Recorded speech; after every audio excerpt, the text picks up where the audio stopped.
আর একটা সবচেয়ে বড় অস্ত্র শিখিয়ে দিচ্ছি, এটা আমি কাউকে শিখাইনি আজ পর্যন্ত, আজকেই প্রথম। আমি আমার জীবনে দেখেছি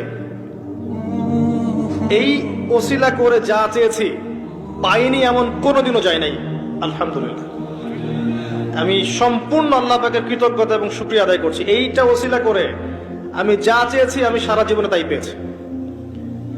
এবং আমি বিশ্বাস করি আমি যা পেয়েছি, এই বয়সে আমি যা পেয়েছি, আল্লাহ পাক কোটি কোটি মানুষকে তা দেন নাই, এটা আমি বিশ্বাস করি। এই বয়সে আমি যা পেয়েছি, আল্লাহ পাক আমাকে যা দিয়েছেন, যত দিয়েছেন, কোটি কোটি মানুষকে আল্লাহ পাক তা দেন নাই, আমি এমনটাই মনে করি। আমি কি শিখাই দেব সেটা? আপনি আল্লাহ পাকের তাওহীদের ওসিলা দিয়ে দোয়া করেন। দোয়া করতে করতে আল্লাহকে বলেন, আল্লাহ তোমার তাওহীদের কালিমা লা ইলাহা ইল্লাল্লাহ এর ওসিলা করে তোমার কাছে আমি চাচ্ছি